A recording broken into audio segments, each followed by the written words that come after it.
ओम शांति। 11 मार्च 1971। अव्यक्त बाप दादा, मधुबन। परिस्थितियों को पार करने का साधन स्वस्थिति। व्यक्त में रहते अव्यक्त स्थिति में रहने का अभ्यास अभी सहज हो गया है।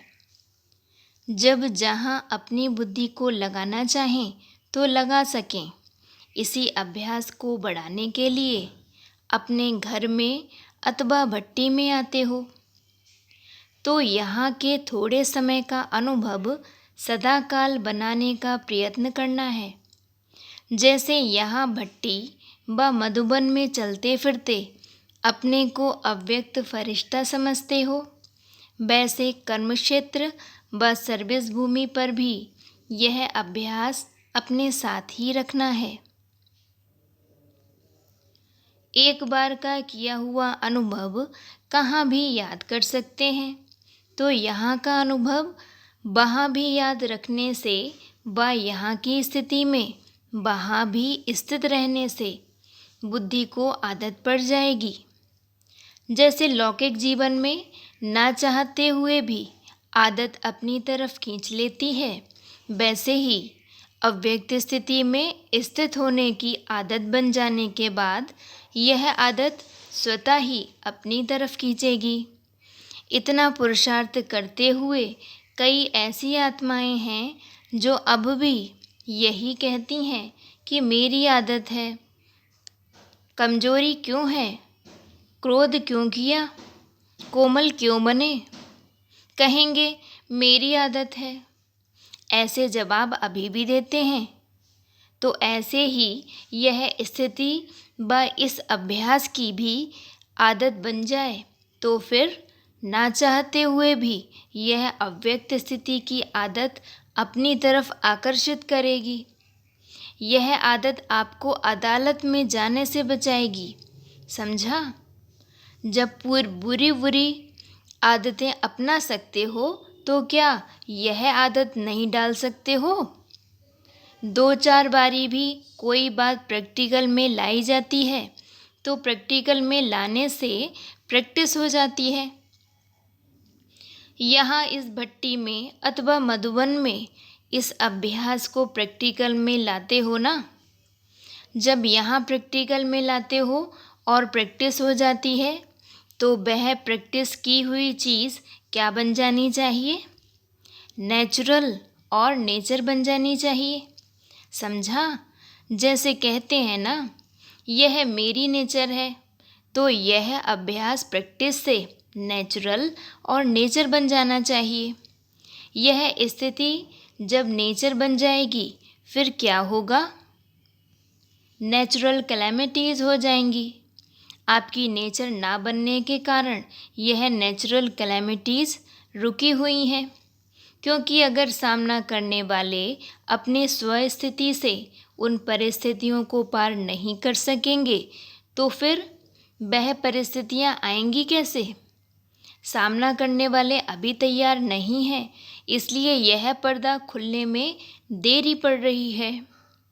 अभी तक इन पुरानी आदतों से, पुराने संस्कारों से, पुराने बातों से, पुरानी दुनिया से, पुरानी देह के संबंधियों से वैराग्य नहीं हुआ है। कहाँ भी जाना होता है तो जिन चीज़ों को छोड़ना होता है उनसे पीठ करनी होती है। तो अभी पीठ करना नहीं आता है। एक तो पीठ नहीं करते हो, दूसरा जो साधन मिलता है उसकी पीठ नहीं करते हो। सीता और रावण का खिलौना देखा है ना। रावण की तरफ सीता क्या करती है? पीठ करती है ना। अगर पीठ कर दिया तो सहज ही उनके आकर्षण से बच जाएंगे, लेकिन पीठ नहीं करते हो। जैसे शमशान में जब नज़दीक पहुंचते हैं तो पैर इस तरफ और मुंह उस तरफ करते हैं ना, तो यह भी पीठ करना नहीं आता है।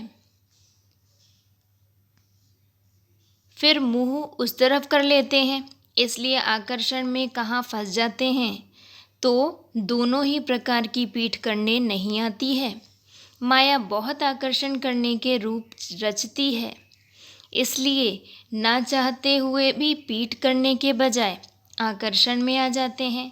उसी आकर्षण में पुरुषार्थ को भूल आगे बढ़ने को भूल रुक भी जाते हैं। तो क्या होगा? मंजिल पर पहुंचने में देरी हो जाएगी। कुमारों की भट्टी है ना, तो कुमारों को यह खिलौना सामने रखना चाहिए। माया की तरफ मुँह कर लेते हैं। माया की तरफ मुँह करने से जो परीक्षाएं माया की तरफ से आती हैं उनका सामना नहीं कर सकते हैं।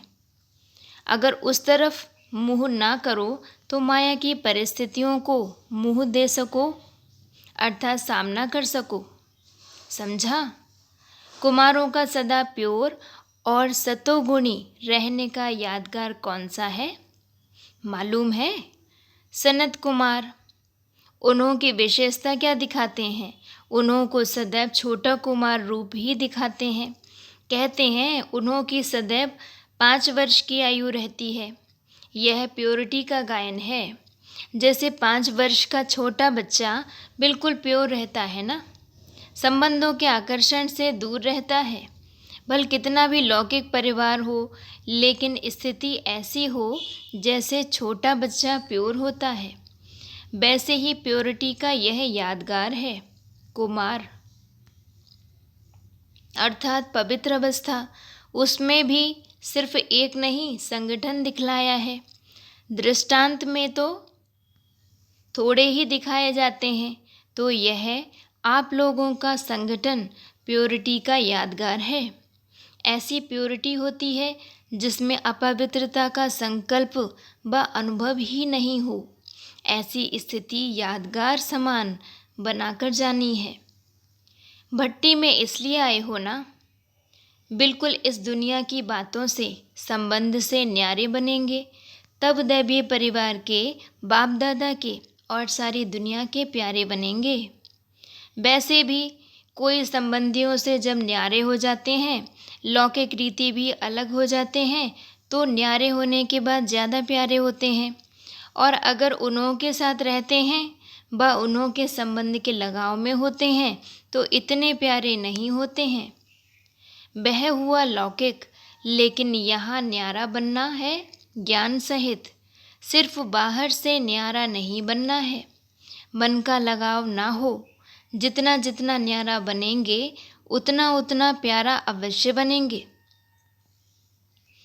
जब अपनी देह से भी न्यारे हो जाते हो तो वह न्यारेपन की अवस्था अपने आप को भी प्यारी लगती है। ऐसे अनुभव कब किया है?